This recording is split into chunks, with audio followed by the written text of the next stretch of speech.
청운읍의 그림자. 제2부 2개의 신문 3면. 신문 한 면이 사라지면 진실도 함께 묻힙니다.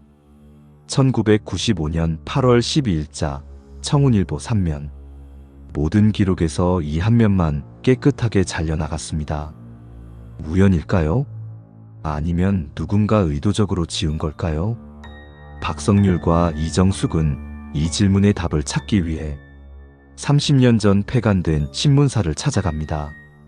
그들이 발견한 것은 불에 탄 사진 한 장, 그 속에 희미하게 비친 한 남자의 그림자, 그리고 그의 이름, 윤도아.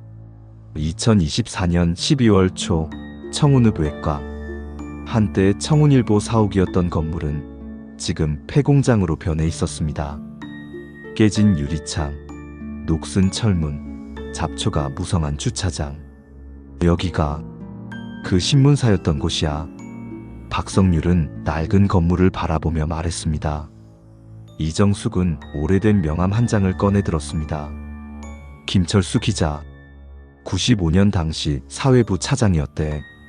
지금은 연락이 안 되지만 건물 정문은 잠겨 있었지만 옆문은 반쯤 열려 있었습니다. 두 사람은 조심스럽게 안으로 들어갔습니다. 먼지 냄새와 곰팡이 냄새가 코를 찔렀습니다.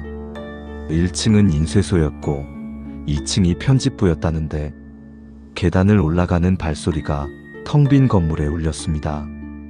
2층 복도는 어두웠습니다. 창문으로 들어오는 희미한 빛만이 길을 비췄습니다. 편집부 사무실 문을 밀었습니다. 낡은 책상들, 먼지 쌓인 타자기, 찢어진 달력. 1998년 8월에서 멈춘 시간. 청운일보가 폐간된 바로 그 달이었습니다. 성률씨, 이것 봐. 이정숙이 구석에 쌓인 파일 박스를 발견했습니다. 기사원고 보관함이라고 적혀 있었습니다.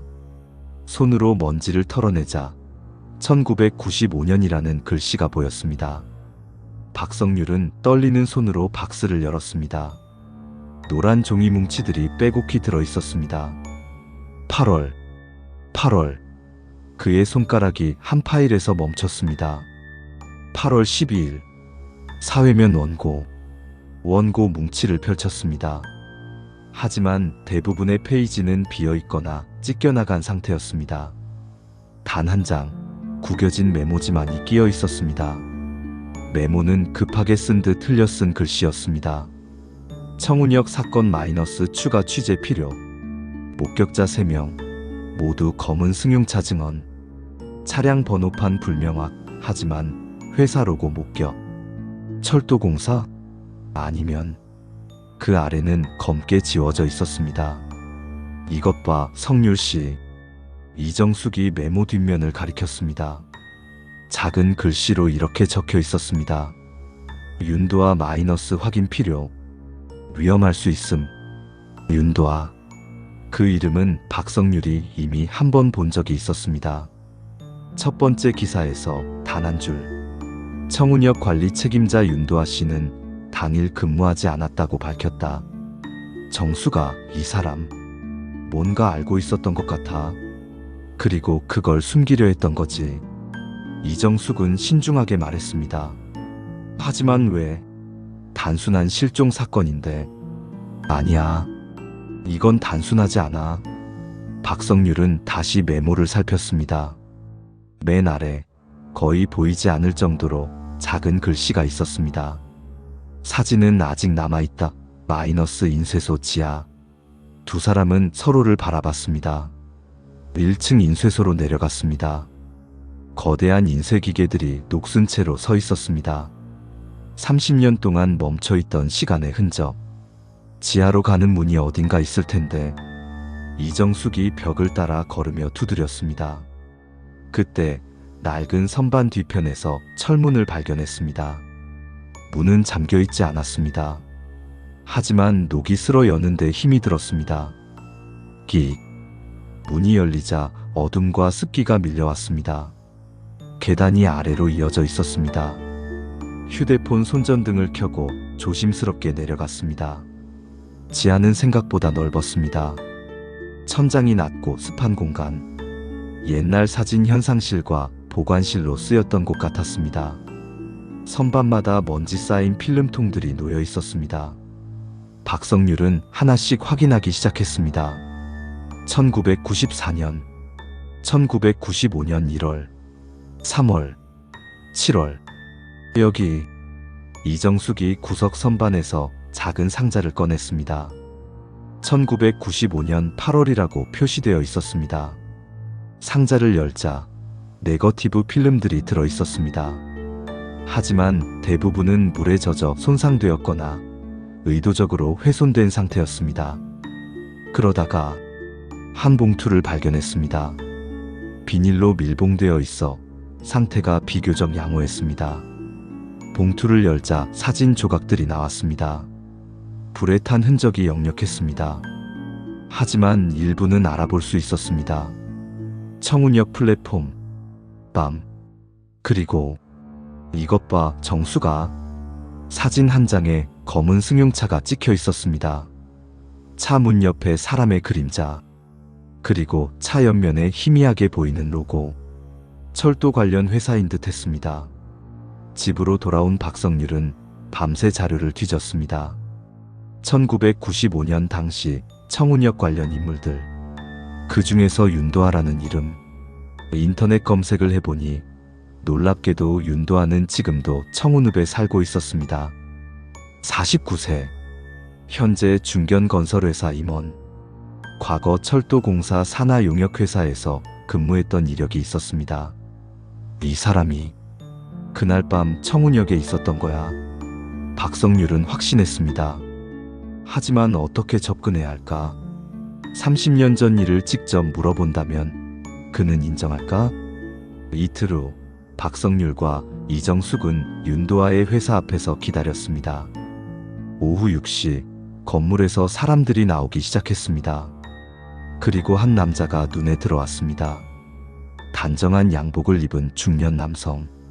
얼굴은 온화해 보였습니다.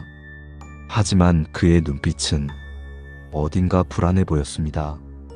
윤도아였습니다. 박성률은 그에게 다가갔습니다. 윤도아 씨, 맞으시죠? 윤도아는 놀란 표정으로 멈춰섰습니다. 누구십니까? 제 이름은 박성률입니다. 잠깐 시간 좀 내주실 수 있을까요? 무슨 일로? 1995년 8월 12일 청운역 김혜란이라는 여고생에 대해 여쭤보고 싶습니다. 그 순간 윤도아의 얼굴이 굳었습니다. 그의 손이 미세하게 떨렸습니다. 저는 모르는 일입니다. 윤도아는 차갑게 말했습니다. 30년도 더 된 일을 왜 저한테 묻는 겁니까? 당신은 그날 청운역에 있었습니다. 검은 승용차를 타고. 윤도아의 표정이 더욱 굳어졌습니다. 증거라도 있습니까? 박성률은 불에 탄 사진을 꺼냈습니다. 윤도아는 사진을 보자마자 얼굴이 하얗게 질렸습니다. 이건 어디서? 신문사 지하에 남아 있었습니다. 누군가 없애려 했지만 완전히 없애진 못했죠. 윤도아는 잠시 말이 없었습니다. 그리고는 차갑게 말했습니다. 더 이상 파고들지 마십시오. 당신을 위해서도. 위협하시는 겁니까? 경고입니다. 이미 끝난 일입니다. 아무도 기억하지 않는 일이에요. 윤도아는 돌아서서 걸어갔습니다. 박성률이 뒤에서 소리쳤습니다. 김혜라는 어디 있습니까? 그 아이에게 무슨 일이 있었던 겁니까? 하지만 윤도아는 대답하지 않았습니다. 그가 차에 타려는 순간 한 여자가 나타났습니다. 40대 후반으로 보이는 여성. 그녀는 윤도아에게 뭔가 말했고 윤도아는 짜증스럽게 손을 저었습니다. 여자는 박성률을 힐끗 쳐다봤습니다. 그리고는 재빨리 다른 방향으로 사라졌습니다. 이상했습니다. 그 여자는 누구였을까? 진실은 기록되지 않아도 존재합니다. 다만 누군가가 그것을 지워버렸을 뿐입니다. 윤도아는 무언가를 숨기고 있었습니다. 그날 밤 청운역에서 무슨 일이 있었던 걸까요? 김혜라는 정말 실종된 걸까요? 아니면 그리고 그 여자는 누구였을까요? 다음 이야기에서 30년 만에 나타난 증언자를 만나게 됩니다. 청운읍의 그림자 제3부 침묵 속의 증언자에서 모든 것이 밝혀집니다.